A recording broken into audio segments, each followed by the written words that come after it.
Usamos sustancias químicas para modificar nuestro cerebro desde que se supo cómo fermentar la uva. Samuel Barondes. Una de cada 100 personas sufre una depresión grave en su vida. Una de cada 10 padece un desorden de ansiedad. Y una de cada 100 tiene síntomas esquizofrénicos. La carrera para encontrar fármacos es un camino lleno de obstáculos y casualidades. Eduardo Punset debate con el psiquiatra Samuel Barondes de la Universidad de California sobre la azarosa historia de los fármacos psiquiátricos y sus efectos colaterales, fuente de polémicas críticas.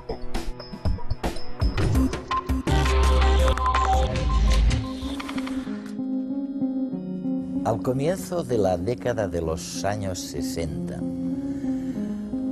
tuvimos la suerte de descubrir que algunas píldoras podían suprimir las alucinaciones cuando uno las tenía y otro tipo de enfermedades mentales. Y bueno, ya se creó un gran alborozo y el hecho es que desde entonces más de 100 millones de personas viven con pastillas, con fármacos mentales. ¿Y estaba justificado todo aquel entusiasmo? Sí, lo estaba.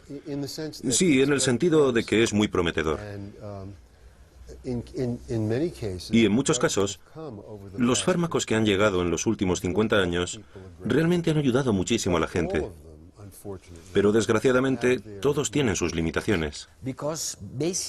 Porque básicamente hacen más cosas de las que se esperan, ¿no? ¿Cómo qué, por ejemplo? Bueno, uno tiene que entender que el objetivo es el cerebro. Y el cerebro es sumamente complicado. Y la idea de que una pastilla puede entrar en el organismo e ir exactamente a los sitios correctos y hacer exactamente las cosas adecuadas y dejar en paz a todo lo demás es muy ingenua. Los efectos colaterales, los otros efectos en diferentes partes del cerebro o en diferentes partes del cuerpo, porque la pastilla va a todas partes, pueden ser no deseados. Y otra cosa que hay que tener clara es que no todas las personas son iguales. Entonces, cuando yo me tomo la misma pastilla y te la doy a ti, es posible que no tenga exactamente los mismos efectos. Y lo olvidamos eso. Efectivamente. Con la aspirina, por ejemplo. La aspirina es un ejemplo magnífico del hecho de que los fármacos afectan a las personas de maneras distintas. Algunas personas son muy sensibles a sus efectos en el estómago, por ejemplo, y pueden acabar teniendo úlceras. El título de uno de tus libros es Mejor que Prozac. Sí. Hablemos del Prozac, por ejemplo. Sí. Que ha tenido muchísimo éxito, ¿no? Sí, es un fármaco sumamente exitoso. Con el Prozac ocurre exactamente lo mismo. Excepto que en el Prozac el problema adicional es que actúa en el cerebro, que es la parte más compleja del cuerpo. Entonces, respecto a qué efectos no deseados tiene, bueno, el efecto no deseado más habitual del que la gente realmente se queja es la disfunción sexual. Muchas personas son incapaces de tener un orgasmo cuando están tomando Prozac.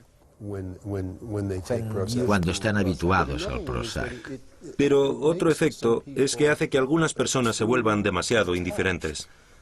Quiero decir que lo que hace es que reduce sus temores, pero su impulso, su motivación, su deseo de hacer cosas disminuye como consecuencia de tomar este fármaco.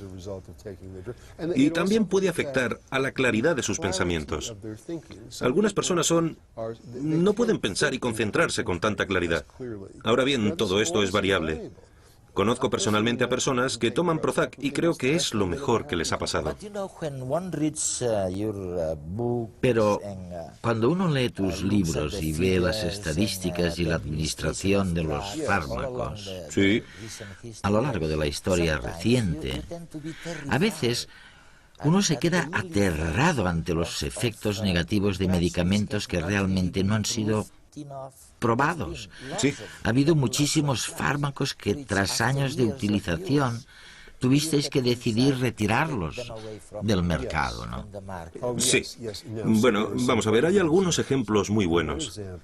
Y un ejemplo tiene que ver exactamente con la aspirina, de la que estábamos hablando antes. Ahora sabemos que la aspirina tiene efectos en dos enzimas distintas del cuerpo, llamadas COX-1 y COX-2. Bien, hace unos años se descubrió que los efectos deseables de la aspirina sobre las inflamaciones son debidos a su efecto sobre el COX-2. De manera que las empresas farmacéuticas decidieron, vamos a fabricar una aspirina que actúe sobre el COX-2 y no actúe sobre el COX-1. La empresa Merck fabricó un maravilloso fármaco llamado Viax, que actúa únicamente en el COX-2 y no en el COX-1. Y lo vendían y era estupendo.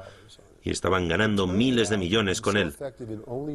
Pero resultó que era tan eficaz, actuando únicamente en el COX-2 y no en el COX-1, que en realidad eso resultó ser malo. Porque resulta que si realmente lo dejas actuar de una forma selectiva, eso puede aumentar tus probabilidades de tener coágulos. Y entonces la gente, al tomar eso, empezó a tener infartos. Fue un resultado completamente inesperado. Y en consecuencia tuvieron que retirar el medicamento del mercado. Ha habido litigios y muchos de los miles de millones que ganaron al fabricar ese fármaco los perdieron resolviendo esos litigios a causa de su efecto indeseable. Sí, pero ahora hay un reglamento más estricto sobre todas estas cuestiones. Sí, pero lo interesante acerca de este problema es que incluso el reglamento estricto no pudo impedir que eso ocurriera. Fue necesario que millones de personas tomaran el medicamento durante mucho tiempo, porque ese efecto tardó años en aparecer. Y sencillamente no es práctico probar los medicamentos en millones de personas durante años antes de introducirlos. Ya cuesta más de $1.000 millones introducir un fármaco nuevo. Si hubiera que hacerlo pasar por ese tipo de prueba, costaría decenas de miles de millones de dólares. Simplemente no es práctico. En todos los sistemas organizados complejos a veces se producen problemas. También en el cuerpo humano. Órganos que se colapsan, zonas irritadas, bloqueos en determinadas arterias. Y los fármacos son las herramientas que tenemos para intentar que todo vuelva a funcionar. Actúan como mensajeros que corren por toda la ciudad para entregar soluciones. Aliviar un resfriado, calmar ardores de estómago, detener una infección. Sin embargo, no son tan precisos como solemos pensar. Cuando tomamos una pastilla, el principio activo se reparte por todo el organismo. Pensemos en la aspirina, que es quizás uno de los medicamentos más populares. Se emplea como antiinflamatorio y analgésico para aliviar el dolor y reducir la fiebre. A su vez, tiene efectos positivos sobre el corazón, puesto que ayuda a evitar la coagulación sanguínea, pero puede dañar el sistema digestivo. Los efectos secundarios de los medicamentos suelen ser poco importantes. Y de hecho, los propios órganos no afectados, cuando reciben un fármaco que no necesitan, se encargan de deshacerse de él. Pero el hecho de que los medicamentos se esparzan por todo el cuerpo también puede dar lugar a resultados inesperados, y es así como se han descubierto a menudo los mejores usos de muchos fármacos. Por ejemplo, las anfetaminas. Un químico en los años 20 dio con ella cuando intentaba encontrar una sustancia que actuara en los pulmones de los asmáticos y les aliviara las crisis.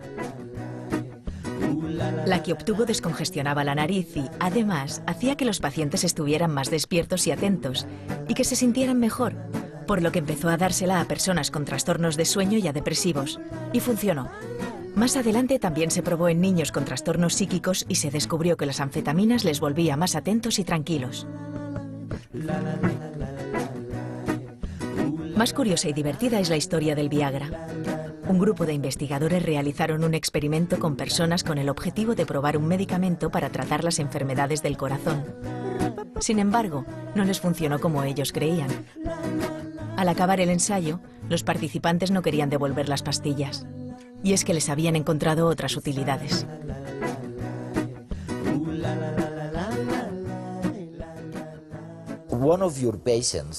Una de tus pacientes, ¿Sí?